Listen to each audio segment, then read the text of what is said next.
Seorang ketua RT di Kelurahan Pluit, Jakarta Utara nyaris berkelahi dengan pemilik ruko ketika menegur pemilik tempat usaha tersebut karena menyerobot bahu jalan dan saluran air. Senin pagi sejumlah anggota Satpol PP melakukan pengecekan ke lokasi.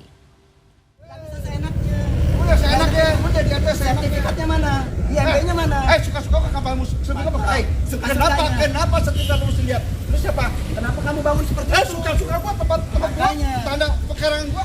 Rabu sore pekan lalu, Ketua RT 11 RW 03 Kelurahan Pluit, Penjaringan, Jakarta Utara mendatangi lokasi puluhan ruko di Jalan Niaga Blok Z. Ini bahu jalan, Pak. Ketua RT mengatakan ruko menyerobot lahan yang diperuntukkan bagi bahu jalan dan saluran air. Ia sudah melayangkan teguran kepada pemilik usaha, tetapi tidak ada tindak lanjut. Kejadian ini nyaris diwarnai baku hantam lantaran salah satu pemilik usaha tidak terima ditegur oleh Ketua RT. Menurut Ketua RT, lebar jalan Niaga seharusnya 18 meter. Namun karena sebagian lahan diserobot oleh 42 ruko di kawasan ini, lebar jalan kini tinggal 7 meter. Akibatnya selain jalan yang semakin sempit, kawasan ini sering tergenang air saat hujan. Awalnya ruko ini dulu milik PT Jakpro, Pak, Jakarta Propertindo, milik BUMD. Pada sebelum tahun 2019 masih tertib, masih oke, karena mereka ada pengawas aset. Tapi setelah itu dijual, Pak, tahun 2019 dijual aset ini. Beralih kepada orang per orang, baru pada penyerobotan lahan terjadi. Ya, ini saluran air, Pak, ini saluran air, ini bahu jalan selebar ini. Nah ini biar nanti pihak Pemkot ya harus tahu ini. Dari 42 pemilik ruko yang menyerobot bahu jalan dan saluran air, satu di antaranya sudah membongkar sebagian tokonya agar lahan bisa kembali berfungsi menjadi bahu jalan dan saluran air. Itu kan tinggi tuh, jadi dia karena ada teguran dari PRT, kita langsung. Oh, tapi sadar bongkar. Tapi sempat waktu itu sempat ditutup saluran air. Sempat ketutup mungkin. Penjabat Gubernur DKI Heru Budi Hartono telah merespons hal ini. Heru memerintahkan Wali Kota Jakarta Utara untuk mengecek izin mendirikan bangunan ruko-ruko tersebut. Ia meminta ruko-ruko yang tidak sesuai aturan dibongkar. Senin pagi, sejumlah anggota Satpol PP Kecamatan Penjaringan, Jakarta Utara melakukan pengecekan di lokasi. Tim Liputan CNN Indonesia, Jakarta Utara. Kepemilikan mobil harus dibarengi dengan kepemilikan garasi mobil untuk menghindari konflik sosial di tengah masyarakat yang bisa saja terjadi. Meski beberapa kota sudah mengeluarkan aturan semacam ini, faktanya masih banyak ditemukan parkir liar di sepanjang jalan permukiman padat penduduk. Jalanan umum dibuat garasi.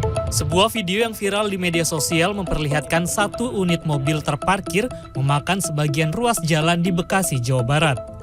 Tak hanya memakan ruas jalan, sang pemilik kendaraan juga memasang pembatas menggunakan pipa besi, tersambung dengan rantai besi di sekeliling kendaraan.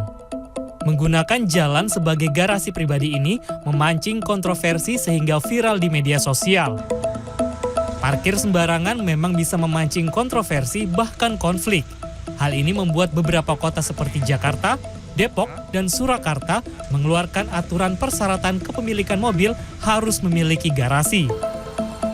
Di Jakarta, aturan tersebut tertuang dalam Peraturan Daerah Nomor 5 Tahun 2014 tentang transportasi yang ditandatangani Gubernur DKI saat itu, Joko Widodo. Dalam aturan pasal 140 ayat 3, pemilik mobil juga harus menyertakan surat bukti kepemilikan garasi dan menjadi syarat penerbitan surat tanda nomor kendaraan bermotor. Pelanggaran perda ini akan diberikan sanksi denda sebesar 2 juta rupiah. Kota penyangga Jakarta, Depok, juga memiliki aturan serupa lewat Perda Lalu Lintas dan Angkutan Jalan Nomor 2 Tahun 2012 dengan sanksi sebesar 2 juta rupiah bila ada pelanggar. Sementara di Kota Surakarta, pemilik kendaraan yang tidak memiliki garasi akan didenda hingga 1 juta rupiah yang tertuang dalam Peraturan Daerah Kota Surakarta Nomor 10 Tahun 2022 tentang penyelenggaraan perhubungan. Di setiap perumahan di Jakarta seperti kawasan Tegal Parang, Jakarta Selatan, pemilik kendaraan yang tidak memiliki garasi disediakan kawasan parkir berbayar yang bisa digunakan bersama-sama. Enggak sih, belum pernah ada konflik sih. Cuman kalau buat dia rata-rata sih orang sini juga yang parkir. Jadi dia paham kok. oh ini garasi ini ntar mau keluar jam ini. Paling udah tertentu kayak biasa iming-iming ini sih udah tertentu deh. Udah paham gak ada yang parkir lagi. Kecuali yang warga atau tamu yang lain mau main ke sini, ya paling disiarin aja ke masjid. Wah banyak. Ya kalau di situ kan ada persewaan juga itu.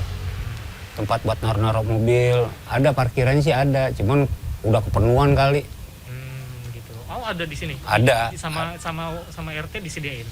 Udah ada sih emang buat markir yang bayar bulanan udah ada di sini. Kita mau negor, yang penting mobil kita bisa lewat aja, jangan sampai ganggu jalan gitu. Kan di sini ada yang punya garasi, ada yang nggak punya garasi, yang nggak ada garasi di luar. Jadi ya dia asal tahu aja bisa mobil yang punya garasi bisa masuk gitu.